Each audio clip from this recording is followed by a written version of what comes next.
Hello, this is Amin, and you're watching session 19 of ASP.NET Core tutorial. In this session, we are going to talk about ViewBag and ViewData, and we'll start this topic that how you can send and pass data from controller to a view. We have two types of view in terms of passing data to view, a strongly typed view and dynamic or weakly typed view. In a strongly typed view, controller pass model data to view, and we use the object of model in the view, which we will talk about it in further sessions. But in dynamic view or in weakly typed view, we pass data from controller to view with ViewBack or with ViewData.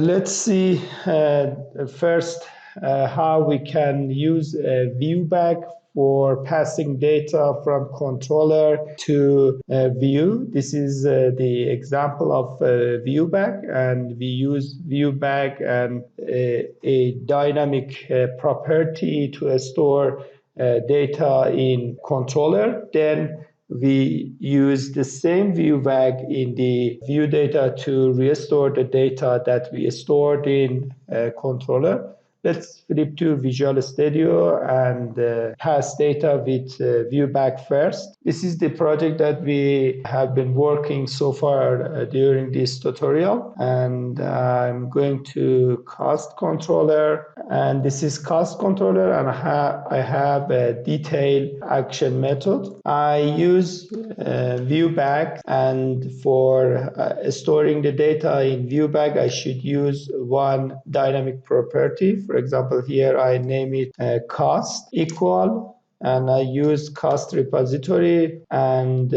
received one cost by ID, and I return ID 1. Let's first check the startup class and see which repository is connected to iCost repository. It is a static cost repository.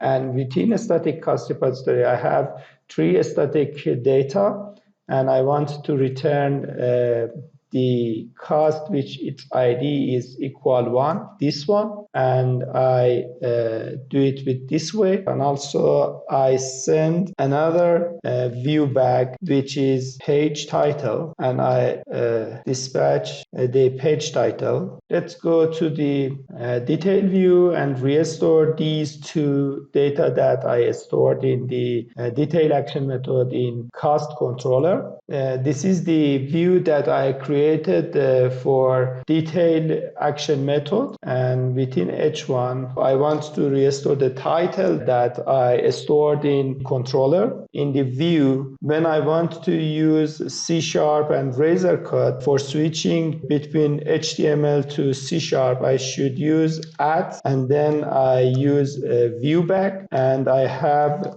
page title here. Also I have one div element, and inside this div element I want to restore the data that I stored in ViewBack cost. And first I want to show the ID equal @ ViewBack, and its name is cost, and inside cost I have amount. I will have another div element for amount, and again I restore the data inside the ViewBack that I have, which its name is cost.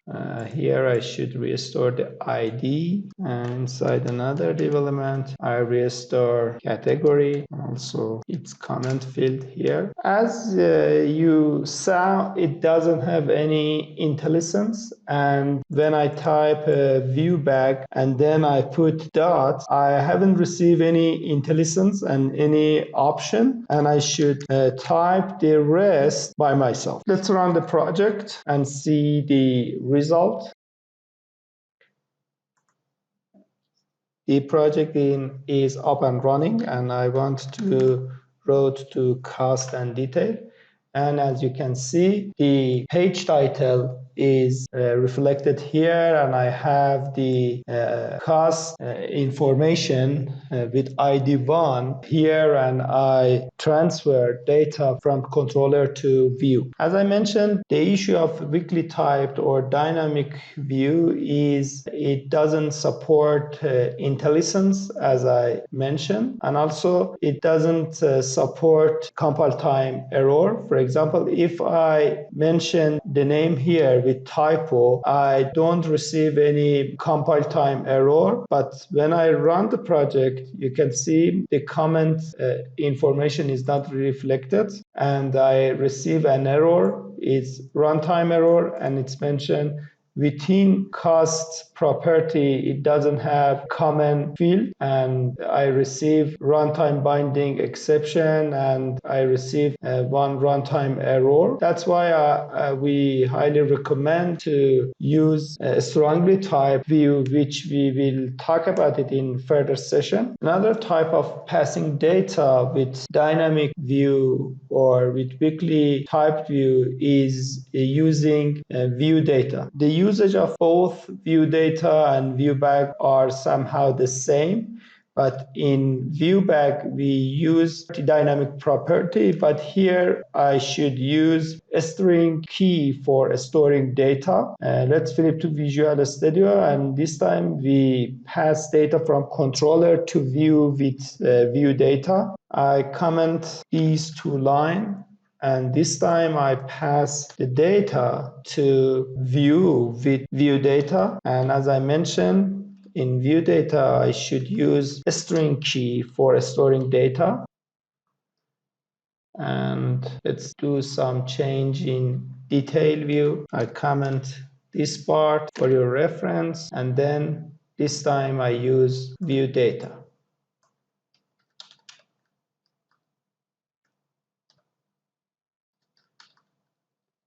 As you can see, it is somehow the same as ViewBack. The difference is using a string key instead of a dynamic property. Also for passing a string data, I don't need to do any casting, and it's automatically cast to a string. But when I use view data instead of ViewBack, I should cast data first. For this purpose, as I mentioned, if you want to use a block of C# code, you can use @ and curly brace open and close, and inside this I can store the data inside a variable, and I use view data and use the string key, and here I should cast it to the type to have access to their property as daily cost web application, and inside the model I have cost property, and I cast this data to this type, and here I use this variable instead of ViewBack. Let's save the project and run the project once more, this time with ViewData. Project is up and running. And now I wrote to cost and detail, and you can see the result is the same. And this time we pass our data to view from controller with ViewData. As a result, ViewBag and ViewData both are passing data from controller to view with weakly typed. ViewBag is using dynamic property, and ViewData is using a string key for storing the data and restoring data. Also, both ViewBag and ViewData don't support compile time error and also IntelliSense. And as you saw, it has danger of typo, and also both ViewData and ViewBack don't need casting for string data. But as you saw, when I pass data from controller to view with view data for another type of data, I should cast it to the type that I pass the data to have access to the property. Otherwise, I have the data with a string type. That's it in this session, and in upcoming session, we will talk about a strongly typed view. Link of playlist of this video is available in description of this video. Also, you can have access to our social media link in description of this video, and also the full text of this session is available in our website, and its link is available in description of this video. Don't forget to follow us in our social media, and also subscribe this channel and click on the bell for receiving an update from us. Thank you for watching this session.